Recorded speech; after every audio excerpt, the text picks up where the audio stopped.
কুরআন লয় না, হাদিস লয় না, রায় কিয়াস মেনে যায়। হর ইসলামাত যাচ্ছে চলে, শিরক বিদাতের চলছে জয়। আয় রে তোরা জলদি আয়, ওহির ভেলায় ভাসি, পীর মুর্শিদ করবে না পার, তাই তোমার বলি। পীর মুর্শিদ ভালোবাসা শয়তানের পথ দেখায়। হর ইসলামাত যাচ্ছে চলে, শিরক বিদাতের চলছে জয়। হর ইসলামাত যাচ্ছে চলে, শিরক বিদাতের চলছে জয়। উপস্থিত চলমান সভার নির্বাচিত সুযোগ্য সভাপতি সাহেব, উপস্থিত আকাশের তারকা সাদৃশ ওলামায়ে কেরাম, সামনে বসে থাকা ইসলাম পিপাসিত শ্রোতা মণ্ডলী, পর্দার অন্তরালে অবস্থানরতা আমার জননীর জাতিমা ও বোনেরা, প্রশংসা আল্লাহ পাকের, তেনার শেখানো ভাষা থেকে একটি বাক্যের মাধ্যমে প্রশংসা আদায় করি, সকলে অন্তর থেকে বলি আলহামদুলিল্লাহ। তারই পরে পরে শান্তি বর্ষিত হোক নবী মুহাম্মদুর রাসূলুল্লাহ সাল্লাল্লাহু আলাইহি ওয়াসাল্লামের উপর, আল্লাহুম্মা আমিন। আপনাদের সম্মুখে পবিত্র কোরআন সূরা তওবা আয়াত নাম্বার 38 পরিবেশন করেছি। এই আয়াতকে সামনে রেখে আজকের বক্তব্যের বিষয়কে ইতি করার চেষ্টা করব ইনশাআল্লাহ। ওমা তৌফিক ইল্লা বিল্লাহ। রাত্রি 8:32। রাত যথেষ্ট হয়েছে। 11টা হতে না হতে মানুষ উঠতে শুরু করবে।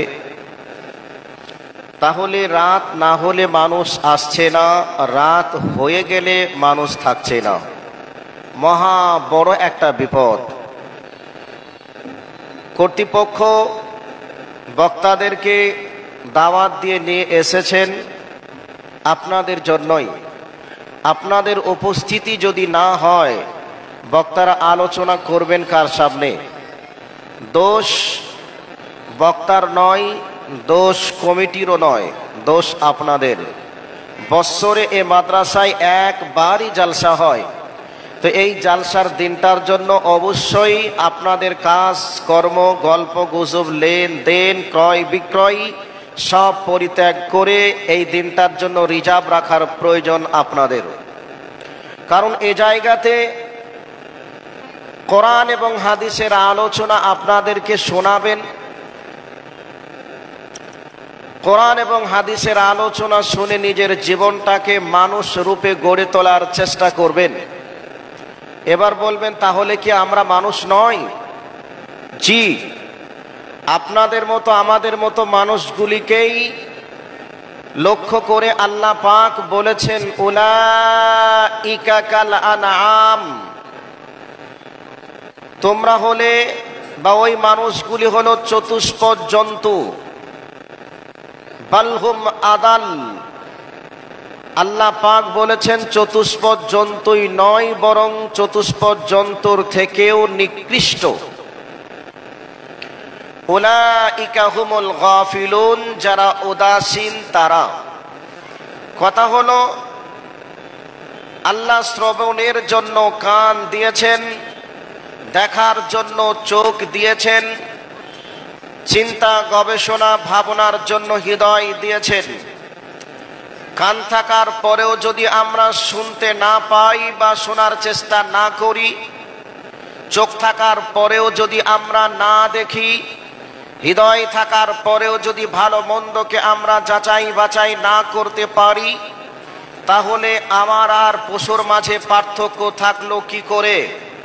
একটা পশু যেমন নিজের পরের চিনে না, একটা পশু যেমন ভালো মন্দ বিচার বিশ্লেষণ করতে পারে না, ঠিক আমি আর আপনি যদি ভালো মন্দ ভাবনা চিন্তা করে সিদ্ধান্ত না নিতে পারি, তাহলে আমার আর ওই পশুটার মাঝে পার্থক্য থাকে কি করে? সেই জন্য একটা শব্দ প্রয়োগ করেছি, মানুষ রূপে গড়ে তোলার চেষ্টা করুন। প্রকৃত মানুষ হতে গেলে কোরআন এবং সুন্নাহর নীতিমালায় আপনার জীবনকে পরিচালিত করে এই দুনিয়া ত্যাগ করে আখিরাতে জান্নাতুল ফিরদাউসের মেহমান হওয়ার লক্ষ্য টার্গেট থাকবে। যদি এই টার্গেট আপনার থেকে যায় তাহলে আপনি মানুষ, যদি এই টার্গেট না থাকে তাহলে আপনি মানুষ নামে একটা কলঙ্ক। আপনার বডিটা হাড় হাড্ডি দিয়ে, মাংস দিয়ে, চামড়া দিয়ে ছাওয়া থাকতে পারে। যেই মানুষগুলি ভালো মন্দ চিনে না, বুঝে না, তাদের ব্যাপারে আল্লাহ এবং আল্লাহ রসুলের সিদ্ধান্ত রয়েছে তারা জাহান্নামের নর্দমার কীট হবে। তাহলে তারাও তো আপনার মতো আমার মতো মানুষ, তারপরেও জাহান্নামের নর্দমার কীট হবে কেন? তো যাই হোক, আপনাদেরকে বলছি, যারা রাস্তাতে আছেন, ক্রয় বিক্রয় গল্প গুজব লেনদেনে রয়েছেন, তাদেরকে অন্তর থেকে কোরআন এবং হাদিসের দিকে লক্ষ্য রেখে অনুরোধ জানাচ্ছি, আপনারা এই মহতী সভাতে এসে কোরআন এবং সুন্নাহর আলোচনা শুনে নিজের জীবনকে মানুষ রূপে গড়ে তোলার চেষ্টা করুন। এ দাওয়াত দাবি রেখে বক্তব্যের বিষয়কে সামনের দিকে নিয়ে যাওয়ার চেষ্টা করছি। আজকের বক্তব্যের বিষয় একটা গুরুত্বপূর্ণ টপিকসের উপরে আলোচনা করার চেষ্টা করব। ভাইয়া, খুব দুঃখের সহিত বুকের চাপা ব্যথা বেদনাকে একটু প্রকাশ করার চেষ্টা করব। কি চাপা ব্যথা বেদনা? আপনারা হয়তো যারা সোশ্যাল মিডিয়ার সঙ্গে সম্পর্ক রেখেছেন তারা জানেন বর্তমান প্রেক্ষাপট কি হতে চলেছে। বর্তমান প্রেক্ষাপটে একের পর এক আল্লাহর ঘর মসজিদগুলিকে আজকে পূজার বা পূজা করার স্থানে তারা পরিণত করতে চলেছে। এবার বলবেন কই, তা তো আমরা জানি না। আপনাদেরকে বলছি, 1992 খ্রিস্টাব্দে 6 ডিসেম্বর বাবরি মসজিদকে শহীদ করে দিয়ে 2024 সালে 22 জানুয়ারিতে রাম মন্দির উদ্বোধন করেছে। এ সম্পর্কে খবর আপনারা রেখেছেন। নাম্বার 2, জ্ঞানবাপী মসজিদকে শিবলিঙ্গ পাওয়া গেছে বলেই সেই মসজিদকে তালা চাবি লাগিয়ে রেখে দিয়ে মসজিদ মুসলমানদের হাত থেকে দখল করে নামাজ বন্ধ করে দিয়ে সেই মসজিদে অলরেডি পূজা শুরু হয়ে গেছে। নাম্বার 3, মালদা জেলার ঐতিহ্যবাহী আদিনা মসজিদের নাম আপনারা ইতিহাসের পাতাতে পড়েছেন। আমরা ছোটতে যখন মাদ্রাসায় পড়েছিলাম, সেই মাদ্রাসার হাফেজ শেখ আইনুল বারীর একটা লিখিত বই বাচ্চা একেবারে ছোট্ট ক্লাসে দেওয়া হয়। ওই ক্লাসে একটা চ্যাপ্টার ছিল, তার মধ্যে লেখা ছিল আদিনা মসজিদ কোথায় অবস্থিত? মালদায় অবস্থিত। সেই মালদার আদিনা মসজিদ আমরা ছোট থেকে আমরা পড়েছি, জেনেছি, কয়েকবার পরিদর্শনও করেছি। সেই মসজিদে গতকাল দুর্ভাগ্যজনক, গতকালকে সেই মসজিদে পূজা শুরু হয়েছে। আপনারা অনেকে শুনেছেন বা অনেকে শোনেননি, আপনারা দেখে থাকবেন সোশ্যাল মিডিয়ার মাধ্যমে। তাহলে এই আদিনা মসজিদ দীর্ঘদিন থেকে মসজিদে নামাজ বন্ধ, সেই মসজিদ ক্ষতবিক্ষত অবস্থায় পড়েছিল। আচ্ছা, সেই মসজিদে আমরা কোনোদিন মুসলিমরা গিয়ে বলিনি যে আমাদের মসজিদ আমাদেরকে ছেড়ে দাও, আমরা মসজিদে নামাজ পড়ব। এ কথা আমরা কোনোদিন বলিনি। প্রায় 500 বছরকার আগেকার পুরাতন মসজিদ, ওই মসজিদে হঠাৎ করে গতকাল পূজা শুরু হলো কি করে?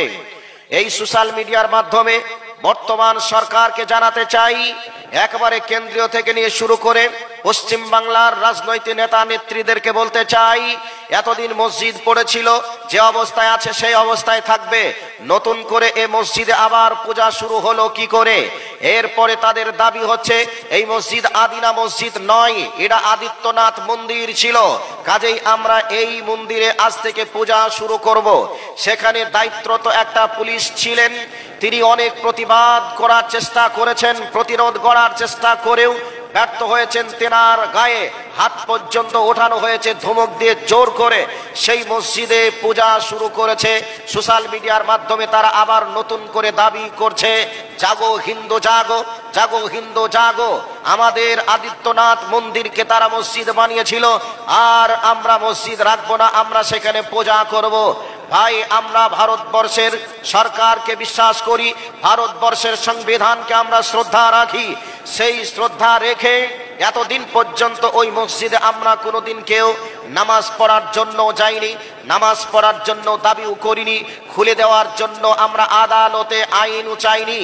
এরপরেও আজকে সরকারের আইনকে অমান্য করে যারা জোর করে ক্ষমতার অপব্যবহার করে, যারা মসজিদকে দখল করে আদিত্যনাথ মন্দির ভেবে যারা সেজদা করতে চাই, যারা পূজা করতে চাই, তাদেরকে বলছি ভাই, মসজিদ বাদ দিয়ে আপনারা কি কোনো ফাঁকা জায়গা কি পান নাই? যেই জায়গাতে মন্দির তৈরি করবেন সেই জায়গাতে আপনারা পূজা করবেন। আমরা তো আপনাদেরকে বাধা দেওয়ার চেষ্টা করি নাই। এরপরে আমাদের একের পর এক মসজিদগুলিকে দখল করে আপনারা কেন সেইগুলিকে পূজার উৎসব তৈরি করতে লাগলেন?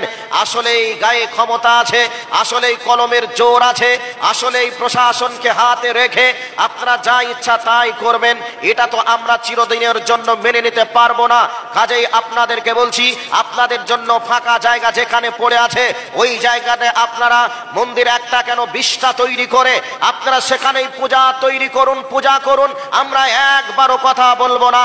আমরা কথা তখনই বলবো যখন সরকার যে জায়গাটাকে দখলে রেখেছে, যে জায়গায় এতদিন পর্যন্ত পূজাকে বন্ধ রেখে, ইবাদত বন্ধ রেখে তালা লাগিয়ে রেখেছে, মানুষজন পরিদর্শন করার জন্য যায়, সেই জায়গাকে দখল করে আপনারা পূজা দিবেন, পূজা করবেন, এটাকে আমরা মেনে নিতে পারছি না।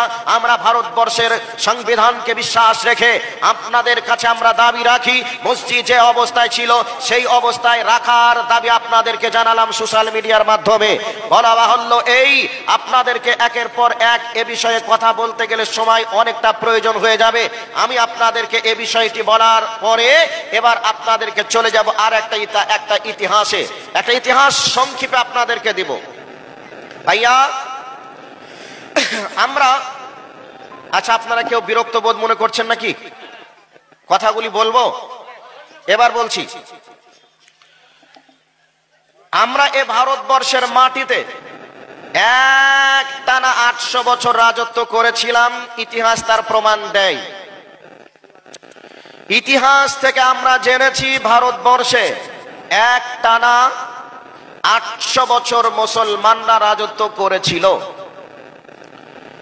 সেই রাজত্বকে ছিনিয়ে নেওয়ার জন্য ইংরেজরা কৌশল করেছিল। সেই কৌশলে ভারতবর্ষ মুসলিমদের হাত থেকে চলে গেল ইংরেজদের হাতে। ওই ইংরেজরা ভারতীয়, মুসলিম, হিন্দু সবার উপরে ক্ষমতার অপব্যবহার তারা করেছিল। অপব্যবহার করার পরে ভারতবর্ষের সব ধর্মের মানুষ মিলে যখন দেখলো ভারতকে তারা শাসন করার নামে শোষণ করছে, জনগণের উপরে তারা অত্যাচার করছে, বাপের সামনে মেয়েকে ধর্ষণ করছে, যুবক ভাইয়ের সামনে যুবতী বোনের ইজ্জত নিয়ে টানাটানি করছে, এই দৃশ্য যখন দেখলো ভারতের জনগণ বলল যে এই ভারতবর্ষ আমাদের শাসন আমরাই করব। এ ভারতবর্ষে ইংরেজদেরকে আর রাখা যাবে না। যার কারণে এই ভারতবর্ষকে স্বাধীন করার জন্য সর্বপ্রথম ভূমিকা পালন করেছিলেন আলেম সম্প্রদায়। আর এই আলেম সম্প্রদায়ের মধ্যে সর্বপ্রথম যিনি পতাকা উত্তোলন করেছিলেন, আন্দোলনের সেনানায়কের ভূমিকা পালন করেছিলেন, তেনারাই হলেন আহলে হাদিস আলেমেরা। এরপরে ভারতবর্ষে মুসলিমদের জন্য বলে দেওয়া হলো যে এই ভারতবর্ষে কোনো মুসলিমদের মসজিদ থাকবে না। যদি মসজিদ রাখতেই হয় তাহলে একটা পাকা মসজিদ কেউ যদি রাখে তাহলে পাকা মসজিদের জন্য সরকারকে 1000 টাকা ট্যাক্স দিতে হবে। আর যদি কেউ মাটির মসজিদ রাখে তাহলে সেই মসজিদের জন্য 500 টাকা ট্যাক্স দিতে হবে। এমনকি কোনো মুসলমান মুখে দাড়ি রাখলেও মুসলমানকে 2.5 টাকা কর বা ট্যাক্স দিতে হবে, এই আইন পাশ করেছিল ইংরেজরা। এই আইন পাশ করার পরেও এই ভারতবর্ষে ইংরেজরা কি দাঁড়িয়ে থাকতে পেরেছে? কথা বলুন, পেরেছে? পারে নাই। ভারতবর্ষের জনগণ এমন ধুলাই দিয়েছে, যেই ধুলাই দেওয়ার কারণে ভারত ছাড়তে তারা বাধ্য হয়েছে। এরপরে আপনাদেরকে বলছি, ভারতবর্ষে ক্ষমতায় যারা এসেছেন, ইংরেজরা ছিল প্রায় 200 বছর ভারতবর্ষকে তারা শাসন করার পরে তাদের শিকড়টা স্বাভাবিক অবস্থায় ছিল না, বরং অস্বাভাবিক অবস্থায় ছিল। তাদের শিকড়টা মাটির উপরে ছিল না, বরং মাটির নিচেই চলে গিয়েছিল। এরপরেও ভারতের জনগণ যখন দেখলো এই ভারতবর্ষে যারা শাসনের নামে শোষণ করছে ইংরেজরা, এরা না মুসলমানের বন্ধু না হিন্দুর বন্ধু, এরা কারোর বন্ধু নয়, এরা ঈদের সম্পদ, এরা ঈদের ভবিষ্যৎকে লুটার জন্য ভারতবর্ষ দখল করেছে। কাজেই আমরা আর তাদেরকে থাকতে দেব না, হতে দেব না। জীবন দেওয়া লাগবে, জীবন দিব। মরতে হয় মরব, ফাঁসির মঞ্চে ঝুলতে হয় ফাঁসির মঞ্চে ঝুলবো, জেলে যেতে হয় জেলে যাব, সেলে যেতে হয় সেলে যাব। এই জীবনকে বাজি রেখে আন্দোলনের ভূমিকা পালন করার জন্য হাজার হাজার আলেম জেলে গেলেন, হাজার হাজার আলেমকে জেলের মাটিতে পোষতে হলো, হাজার হাজার আলেমকে জীবন দিয়ে নিজের ভারতকে স্বাধীন করার জন্য তাদেরকে রক্ত দিতে হলো, জীবন দিতে হলো। এ মর্মে অনেক ইতিহাস আছে, আমি ওই ইতিহাস আপনাদেরকে বলার জন্য আসিনি। ইতিহাসটাকে ছেড়ে দিয়ে আপনাদেরকে বলছি, যারা 200 বছর এই ভারতবর্ষকে শাসন করার পরে মাটির অনেক তলে তাদের শিকড় যাওয়ার পরে একেবারে তাদের শিকড়কে মুচড়িয়ে উপড়িয়ে একবারে বঙ্গোপসাগরে নিক্ষেপ করে তাদেরকে ভারত থেকে বিতাড়িত করেছে এই ভারতের মানুষেরা। আজ বর্তমান সময়ে যারা মাত্র কিছুদিন হলো 70 থেকে 80 বছর হলো, যারা ক্ষমতা পাওয়ার পরে একের পর এক মসজিদকে বন্ধ করে, একের পর এক মুসলমানদের দাড়ি ধরে টানাটানি করে, একের পর এক মাদ্রাসাকে তালা লাগানোর পায় তারা যারা করে, আপনাদের শিকড় বেশি দূর পর্যন্ত মাটির তলে যায়নি, কেবলমাত্র 70 বছর। এই 70 বছরে ক্ষমতায় এসে ক্ষমতার অপব্যবহার যদি আপনারা করেন, এই ভারতবর্ষের জনগণ আপনাদেরকে ইংরেজদের মতো একেবারে এমন জোরে টান দেবে, যেই টানে আপনাকে বঙ্গোপসাগরে নিক্ষেপ হতেই হবে। যখন ক্ষমতা চলে যাবে, ভারতের জনগণ আপনাকে আর এই ভারতবর্ষে রাখবে না। কাজেই আপনাদেরকে বলছি, ভারতবর্ষের নাগরিক হিসাবে, ভারতবর্ষের শাসক হিসাবে, ভারতবর্ষে এমন একটা দেশ, যেই দেশের সাংবিধানিক অধিকার হলো প্রত্যেকটা ধর্মের মানুষ তারা ধর্ম পালন করবে, তাদের কৃষ্টি কালচারকে নিয়ে তারা অধ্যয়ন করবে। আজকে আপনারা 70 বছর ক্ষমতায় এসে আপনারা যদি বলেন ভারতে বসবাস করতে হলে জয় শ্রীরাম বলতে হবে, ভারতবর্ষের মুসলিম মসজিদকে বন্ধ করতে হবে, এই পায়তারা যদি আপনারা করতে লাগেন, মুসলমান জীবন দেবে, মরতে জানে, জীবন দিতেও জানে। এরপরে মসজিদে তালা লাগাতে তারা দিতে পারবে না, মাদ্রাসা বন্ধ করে দিবে, এটাকে মুসলমান মেনে দিতে পারবে না। নিজের জীবনটাকে দিয়ে দিতে জানে, নিজের জীবনকে শেষ করতে জানে, কিন্তু মাদ্রাসাকে তালা লাগাতে দিতে জানে না। সেই মুসলমান আমরা এই ভারতবর্ষকে স্বাধীন করতে গিয়ে 93,353 জন জীবন দিয়েছিল, তার মধ্যে মুসলমান ছিল 53,353 জন। এরপরে শুধু মুসলমানদের মধ্যে আলেম সম্প্রদায় ছিল 25,000-এর উপরে। আবার যদি কোনোদিন এইভাবে নবজাগরণ জেগে ওঠে, সেই দিন জীবন দেওয়া লাগবে, জীবন দিব, সেলে যেতে হয় সেলে যাব, জেলে দিতে হয় জেলে যাব।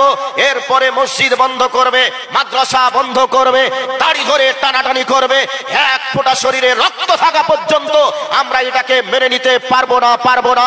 কাজেই আপনারা দেশ চালাচ্ছেন, দেশ চালান, সাংবিধানিক অধিকার হিসাবে যার যা ধর্ম সে তা করবে। খবরদার মসজিদ দখল করে মন্দির তৈরি করার চেষ্টা করবেন না। এই সোশ্যাল মিডিয়ার মাধ্যমে এ বার্তা যদি আপনাদের কান পর্যন্ত যায়, আপনাদেরকে বলছি, খবরদার মসজিদের দিকে আঙুল তুলে তাকানোর চেষ্টা করবেন না। প্রয়োজন হলে এই আঙুলটা কেটে দিয়ে নিজের গলাটা কেটে দিব, তবু ঠিক আছে, কিন্তু আপনাদের যেই হাতে মসজিদে তালা লাগাবেন, ওই হাতটাকে ভেঙে চুরমার করে দিতে আমরা কণ্ঠিত বোধ মনে করব না। আমরা জীবন দিতে জানি, আমরা সম্পদকে আল্লাহর জন্য ব্যয় করতে জানি, কিন্তু মসজিদকে তালা লাগাতে জানি না। সেই জন্য যারা চিন্তা ভাবনা করেছেন যে আদিনা মসজিদে পূজা হবে, আদিত্যনাথ মন্দির ছিল, এটা যদি সংবিধান প্রমাণ করে, এটা যদি আপনার ডকুমেন্টস প্রমাণ করে, তাহলে আমরা মুসলমানেরা মসজিদ ছেড়ে দিতে রাজি আছি। ওই মসজিদে মুসলমানদের নামাজ কোনোদিন হবে না, অন্যের জায়গাকে জোর করে মসজিদ বানানো হবে, আর ওই জায়গাতে মসজিদ হবে, মসজিদে নামাজ পড়বে, এটা মুসলমানরা কোনোদিন করতে পারে না। একথা আল্লাহ শেখায়নি, একথা রসুলও শেখায়নি। কাজেই আমরা এই ধর্মে বিশ্বাসী নয় কারো সম্পদকে জোর করে মাদ্রাসা গড়ব, কারো সম্পদকে জোর করে আমরা মসজিদ গড়ব, সেখানে আমরা নামাজ পড়বো, মাদ্রাসা চালাবো, এটা আমাদের দ্বারাই হতে পারে না। আমরা সে শিক্ষা লাভ করি নাই। আমরা বুকের তরুতাজা রক্ত ঢেলে দিতে জানি, আমরা পায়ের ঘামকে, মাথার ঘামকে পায়ে ফেলে আমরা পরিশ্রম করে ইনকাম করে মসজিদ গড়তে জানি, মাদ্রাসা গড়তে জানি।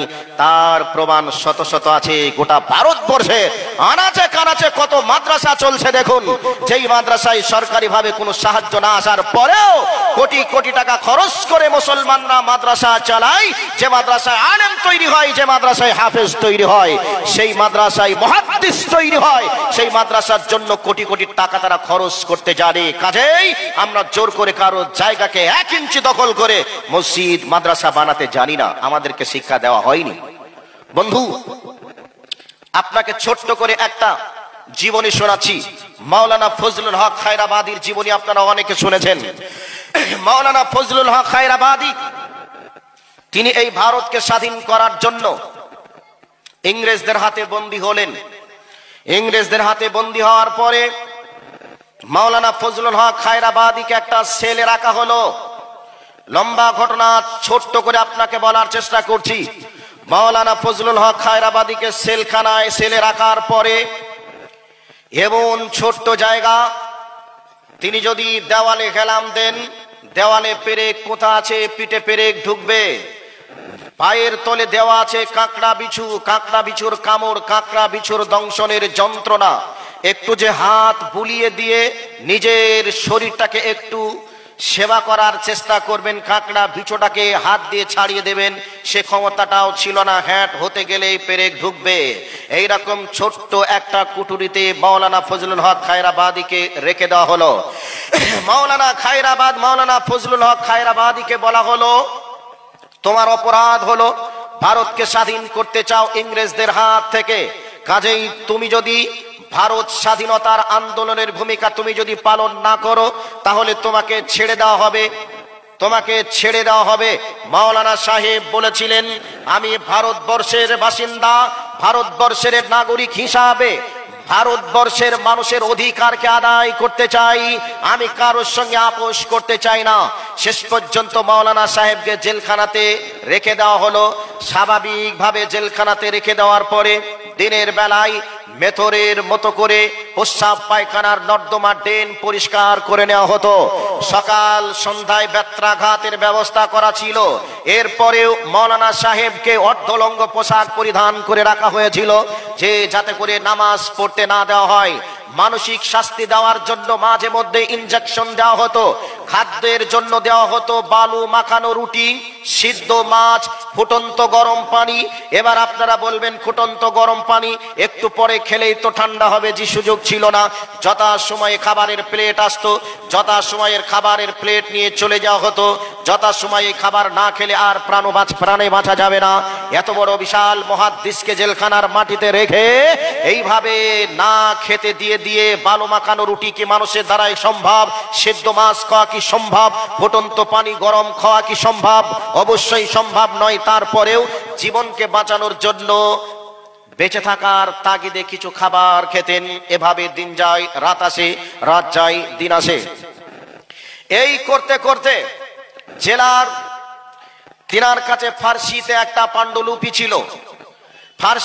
ফার্সিতে পাণ্ডুলিপির অনুবাদক খোঁজার চেষ্টা করলেন। এই ফার্সির পাণ্ডুলিপির অনুবাদক কে আছে? যোগ্য অনুবাদকের সন্ধান কে দিতে পারবে?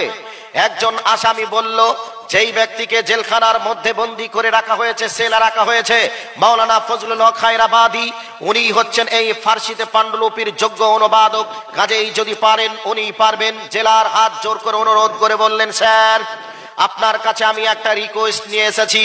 আপনার কাছে আমি একটা ফার্সিতে পাণ্ডুলিপি নিয়ে এসেছি, আপনি দয়া করে এই ফার্সির পাণ্ডুলিপির যদি অনুবাদ করে দিতেন তাহলে আমি আপনাকে অনেক ধন্যবাদ জানাতাম। মাওলানা সাহেব বলেছিলেন, ব্রেন আমার ভালো নেই, মানসিক অবস্থাও তেমন ভালো নেই, আমার কাছে খাতা কলম বই পুস্তক কিছুই নেই, আমি কেমন করে পারবো।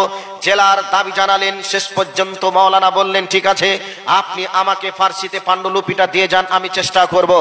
যথারীতি চেষ্টা করে যেই জায়গাতে ফার্সি পাণ্ডুলিপির যে জায়গায় ছিঁড়া ফাটা ছিল, ওই জায়গা ছিঁড়া ফাটা সহ কোন বই থেকে গ্রহণ করা হয়েছে একেবারে উদ্ধৃতি দিয়ে পাতা পৃষ্ঠা উল্লেখ করে দিয়ে তিনি একবার অনুবাদ করে দিলেন। এরপর জেলারকে যখন দেওয়া হলো, জেলার যখন দেখলেন, দেখার পরে বললেন, আহারে এত বিশাল বড় একটা মুহাদ্দিসকে জেলখানার মাটিতে রেখে জেলখানার মাটিতে পচিয়ে তিলে তিলে লোকটাকে শেষ করে দেওয়া হচ্ছে, এরপরেও তো আমার কিচ্ছু করার নেই। পরের দিন মাওলানা সাহেব অর্ধলঙ্গ পোশাক পরে একটা ঝাঁটা আর একটা টিন হাতে করে যখন জেলখানার নর্দমা পরিষ্কার করে আসছেন, জেলার দূর থেকে চোখের পানি ছেড়ে দিয়ে কান্না করতে করতে এসে বলছেন, মাওলানা আমি আপনার জন্য কিছু করতে পারলাম না, তবে আপনার জন্য একটাই করণীয় আমি করতে পারবো, সেটা হলো এই, সারাটা দিন যে আপনি মেথরের মতো প্রস্রাব পায়খানা পরিষ্কার করেন, এই দায়িত্বটা আমার হাতে আছে। আজ থেকে আপনাকে এই প্রস্রাব পায়খানা আর পরিষ্কার করতে হবে না, কিন্তু সকাল সন্ধ্যায় বেত্রাঘাতের ব্যবস্থা আছে, এই বেত্রাঘাত চলবে, এটাকে আমার দ্বারা কিচ্ছু করার নেই। কাজেই মাওলানা আপনাকে আজ থেকে এই কাজ করতে হবে না। এরপরেও আপনাকে বলে রাখি, আপনাকে আমি একটা উপঢৌকন বা পুরস্কার দিতে চাই, এত বড় অনুবাদের কাজ আপনি করেছেন, সেই জন্য প্রতিদান হিসাবে আপনাকে কিছু সংবর্ধনা দিতে চাই। মাওলানা বলেছিলেন, পৃথিবীর কোনো মানুষের কাছে সংবর্ধনা আমি নিতে চাই না, প্রতিদান নিতে চাই না, আমি আমার রবের কাছে প্রতিদান নিতে চাই। যারা আমার এই জীবনকে নষ্ট করার জন্য জেলখানার মাটিতে রেখে তিলে তিলে আমাকে শেষ করে দিল, এই ব্যক্তিদের বিষয়ে আল্লাহ আমার প্রতিদান আসমানের উপরে লিখে রেখেছেন। কাজেই দুনিয়ার কোনো মানুষের কাছে আমি প্রতিদান পেতেও চাই না। শেষ পর্যন্ত মাওলানা সাহেবের উপরে অকট্য নির্যাতন জেলখানার মাটিতে চলে। এই করে করে করে করে মাওলানা সাহেবের দুই ছেলে, মাওলানা শামসুল হক খায়রাবাদী আর মাওলানা আব্দুল হক খায়রাবাদী, পিতার মুক্তির জন্য আন্দামান জেলখানাতে, আন্দামান কোর্টে একবার তিনারা গেলেন, একবার নয়, দুইবার নয়, তিনবার যাওয়ার পরে সেখান থেকে জামিনের মঞ্জুরির কাগজ নিয়ে এবার ওই মাওলানা সাহেবকে ছাড়ানোর জন্য জেলখানায় যখন গেলেন, যাওয়ার পূর্ব মুহূর্তেই ভারত রত্ন মাওলানা ফজলুল হক খায়রাবাদী আর দুনিয়াতে থাকলেন না, দুনিয়া ছেড়ে আল্লাহর কাছে জান্নাতুল ফিরদাউসের মেহমান হয়ে বিদায় নিলেন।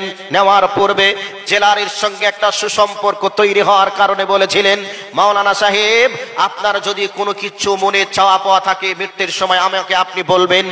মাওলানা সাহেব বলেছিলেন, আমার কিছু চাওয়া পাওয়া নেই, তবে আমি আপনার কাছে বলে গেলাম, আমি যদি মারা যাই জেলখানার মাটিতেই, তাহলে আমি আমার কাপড়ের উপরে একটা বই লিখে, একটা কাপড়ের কাপড়ে আমি একটা বই লিখেছি, যেই বইটার নাম হলো আস-সাওয়ারাতুল হিন্দিয়া।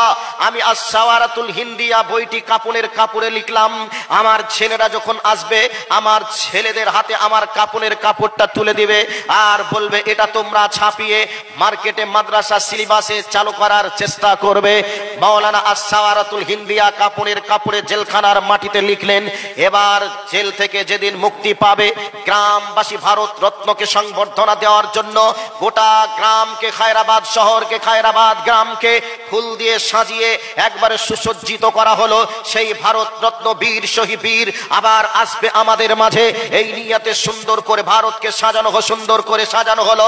এরপরে দুইজন ছেলে যখন জেলখানার মাটিতে গেলেন, জেলখানার মাটিতে একবারে মূর্তির কাগজ যখন শো করলেন, জেলার ছোলো ছোলো আঁকিতে নিজের মাওলানার দুই সন্তানকে বললেন, মাওলানা ফজলুল হক খায়রাবাদীর সন্তান আব্দুল হক এবং শামসুল হক, তোমার আব্বা আজকে ফজরের পূর্বেই মারা গেছে, তোমার পিতাকে জেলখানার মাটিতেই দাফন করা হয়েছে।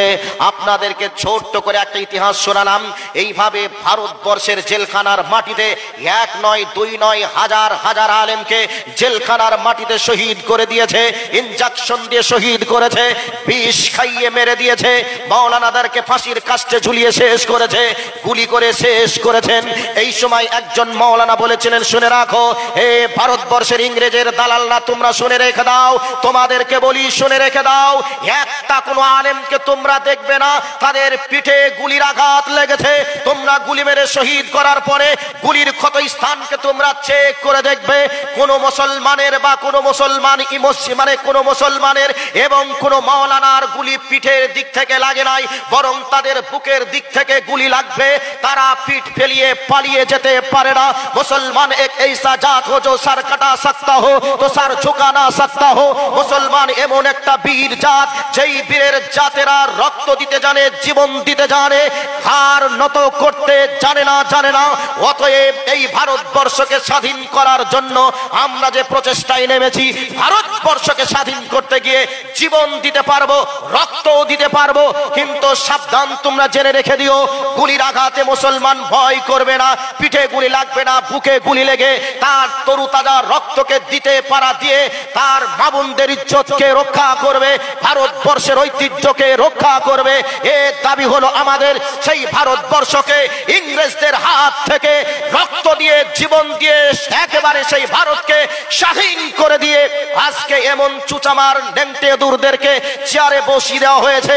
তারা আবার সেই ইংরেজদের দালালি করে ভারতবর্ষের অর্থনৈতিক অবস্থাকে ক্ষুণ্ণ করে, ভারতবর্ষকে বিপন্ন করে, ভারতবর্ষের নাগরিককে একেবারে তটস্থ করে যারা রেখে দিয়েছে, তারা ভারতবর্ষের সুনাগরিক নয়, বরং তারা কুনাগরিক। ভারতবর্ষ কি করে উন্নত হবে, ভারতবর্ষ কি করে চিকিৎসা বিজ্ঞান উন্নত হবে, শিক্ষা বিজ্ঞান কি করে উন্নত হবে, এ চিন্তা না করে কেবলমাত্র তাদের দাবি হলো গরু আমাদের মা, এ হলো আমাদের ভগবান, মুসলমানদের মসজিদ বন্ধ করো, মুসলমানদের মাদ্রাসা বন্ধ করো, এই হচ্ছে তাদের পায়তারা। এরপরে যারা দাবি করছে যে আমরা ভারতবর্ষের জন্য এই করেছি ওই করেছি, মামুর বেটা তুমি প্রমাণ করে দেখাও তুমি ভারতবর্ষের জন্য কি দিয়েছো।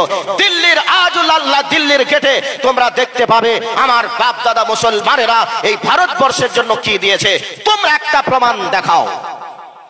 এই ভারতবর্ষে উদাহরণস্বরূপ একটা বলি, উদাহরণ হলো এক বাদশাহ কয়েক মিলিয়ন ডলার খরচ করে চিন্তা ভাবনা করলো যে একটা বাগান তৈরি করি, পার্ক তৈরি করি, যেই পার্কে ময়না গান গাইবে, তোতা পাখি নাচবে, টিয়া পাখি কথা বলবে। এই নিয়াতে অনেক কোটি টাকা খরচ করে একটা বাগান তৈরি করলো, পার্ক তৈরি করলো। তার মনে নিয়াত যে আমি আমার বেগম, আমি সকাল সন্ধ্যায় বাগানে যাব, পার্কে যাব, পাখিদের গান শুনবো, বিভিন্ন ফুল দেখবো এবং পানির ফোয়ারা ছুটবে দেখবো, আনন্দ করব, বিবিকে নিয়ে গান, বিবিকে নিয়ে ঘুরবো, মজা করবো। এই নিয়াতে বাগান কমপ্লিট। এবার বাগানের প্রহরীরা গিয়ে মালিককে বলছে, মালিক বাগান তৈরি হয়ে গেছে, পার্ক উদ্বোধনের জন্য আপনি চলুন। স্ত্রীকে নিয়ে যখন বাগানের দিকে হাজির হলো, তখন দেখছে বাগানে ময়না, তোতা পাখি, টিয়া পাখির পরিবর্তে এসে গেছে একদল হুদুম পেঁচা, যারা শুধু বাগানের ভিতরে কিচকিচ আওয়াজ করে গোটা বাগানের পরিবেশকে নষ্ট করেছে। এবং তো অবস্থায় রাজামশাই তখন বলছেন, আমার এতগুলো টাকা খরচ করায় বেকার হলো, আমি যা চেয়েছিলাম তা হয়নি। ভারতের হিন্দু মুসলিম সকলে মিলে ভারতবর্ষকে স্বাধীন করে ভারতবর্ষকে যেভাবে চেয়েছিল সেভাবে হয়নি, বরং ভারতবর্ষের মসনদে একদল হুদুম পেঁচা বসে গিয়ে ভারতবর্ষকে চতুর্দিক থেকে তারা ক্ষয়ক্ষতি করে ভারতবর্ষকে টুকরো টুকরো করার তারা চেষ্টা করছে। কাজেই ভারতবর্ষের নাগরিকতা হতে দেবে না, সম্ভব হবেও না। সেই জন্য আপনাদেরকে বলছি, এ পরিবেশগুলি হওয়ার সুযোগ হলো কি করে, কোথা থেকে আসলো এ সাহস? আপনাদেরকে বলবো, কোরআন এবং হাদিসের আলোকে কথাগুলি বলার চেষ্টা করব। আপনার ধৈর্য ধরে বক্তব্যের বিষয়কে শ্রবণ করার চেষ্টা করুন। তবে জানি না কেউ বিরক্ত হচ্ছেন কিনা। কেউ বিরক্ত হচ্ছেন? এবার বলছি, এ ভারতবর্ষ এমন একটা দেশ, এই দেশের মতো একটা দেশ ছিল, সেই দেশে মুসলমানরা এক টানা 800 বছর রাজত্ব করেছিল। স্পেন। লম্বা ঘটনা, ছোট্ট করে বলছি। 1492 খ্রিস্টাব্দে স্পেনে মুসলমানদের ভাঙন ধরলো। কি করে ধরলো? 1492 খ্রিস্টাব্দে রাজা ফার্নান্ডেজ লক্ষ্য করলো একটানা ভারতবর্ষে, একটানা স্পেনে মুসলমানরা রাজত্ব করে আসছে 800 বছর। ইংরেজরা যেমন 800 মুসলিমরা 800 বছর রাজত্ব করার পরে মুসলমানদের কাছ থেকে ইংরেজরা ভারতকে ছিনিয়ে নিয়েছিল, ঠিক তারা একটা টার্গেট করেছিল, একটানা 800 বছর রাজত্ব তারা করছে, এই ভারত এই স্পেনকে মুসলমানদের হাত থেকে ছেড়ে নেওয়া যায় কি করে। চিন্তা ভাবনাকে সামনে রেখে লম্বা ঘটনা ছোট্ট করে বলছি আপনাদের। আজকে এই মাদ্রাসার বাৎসরিক জালসা, এই জালসাতে অনেক নেতা নেত্রী আসে। নেতা নেত্রীকে সাধারণ মানুষ কিন্তু চিনে না, যারা রাজনৈতিক নেতা তারা চিনে। কথা বলুন ঠিক কিনা? চিনে। ঠিক রাজা ফার্নান্ডেজ, মুসলমানদের এইরকম একটা সভা চলছে, আলোচনা সভাতে স্টেজে এসে বসে গেল প্যান্ডেলের নিচে। মুসলমানদের যারা নেতা গোচরের মানুষ তারা ভাবলো এই মানুষটাকে তো রাজার পোশাকে দেখছি, মনে হচ্ছে রাজা। কাজেই মুসলমানরা জিজ্ঞাসা করলো আপনি কে? শেষ পর্যন্ত বলল আমি হলাম রাজা ফার্নান্ডেজ। তখন বলল আপনি রাজা ফার্নান্ডেজ, তাহলে এখানে কেন?